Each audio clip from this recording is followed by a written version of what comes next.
ഇതന്നെ വട്ടമേശ സമ്മേളനം നടക്കുന്ന സ്ഥലം. വട്ടമേശ കിടക്കുക. അളിയെ കണ്ടോ? മരപ്പട്ടികളുടെ കൂട്ടത്തിൽ ഏതാടാ രണ്ട് ഈനാമ്പേച്ചുകൾ? Hello, I am doctor Govardhan. Hello, I am Kokkala. വർച്ചയുടെ അങ്കിളാണ്. ഓ, കിട്ടിയ ചാൻസ് കളയണ്ട, മൂന്നിനും പിടിച്ചു. ഈ ക്യാമ്പസിലെ വിത്തുകാളകൾ നിങ്ങളാണെന്ന് കേട്ടു. വിത്തുകാളെ? കല്യാണം കഴിക്കേണ്ട പ്രായത്തിൽ സ്പോർട്സ് കോട്ടയിൽ എന്നും പറഞ്ഞിട്ട് ഈ കോളേജിൽ വലിഞ്ഞു കയറി കൊച്ചു പെമ്പിളാരുടെ പിറകെ മുക്കറിയിട്ട് നടന്നാൽ എല്ലാറ്റിനും മൂക്കേറിടും ഞാൻ. മനസ്സിലായോ?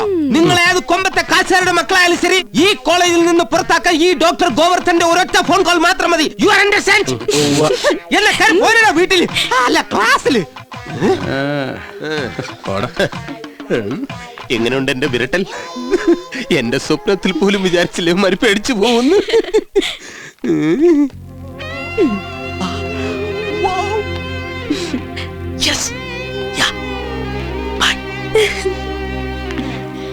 അങ്കിൾ ഡ്രിങ്ക്സ് വല്ലതും? ആവാം. കുടലിട്ട ഒരു ഡ്രിങ്ക്സിന് പറയൂ.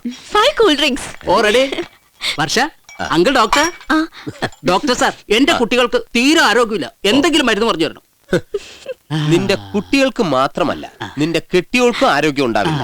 വീട്ടിൽ വച്ചു വിളമ്പെന്നല്ല ഇയാളല്ലേ വെട്ടി വിഴുങ്ങുന്നത്, പിന്നെ അങ്ങനെ ആരോഗ്യം ഉണ്ടാവും? താനൊരു കാര്യം ചെയ്യും, ഭാര്യക്കും മക്കൾക്കും കാലത്ത് കാടി വെള്ളത്തിൽ പിണ്ണാക്കിട്ട് കലക്കി കൊടുക്ക്. നല്ല ആരോഗ്യം ഉണ്ടാവും, പാലും കിട്ടും.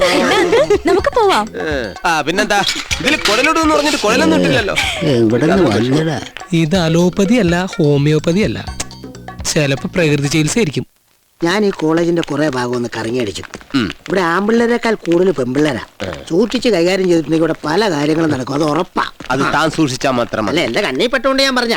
ആ ഷട്ടർ ഇങ്ങോട്ടേക്ക്, ആ പ്ലേ ബോയിയുടെ. നിന്റെ ബോയിയൊക്കെ പെമ്പിള്ളേര് കാണുന്ന ഞാൻ ഒരു ഉപകാരം ചെയ്യുന്ന നീ എന്തിനാണ് എന്നെ അടിച്ചത്? എന്ത് പോരും? ഇപ്പൊ അതിപ്പോ ഒരു പറഞ്ഞ നീ പെമ്പിള്ളേരെ അടുത്ത് നാറിലായിരുന്നോ? എന്നാ നീ ഇടണ്ട, നിന്റെ ഒരു ബോയി. ഉദ്ഘാടനം കൊള്ളാം. ഇനി കൊക്കാലയ്ക്ക് താനേ കിട്ടിക്കൊള്ളും. വരൂ.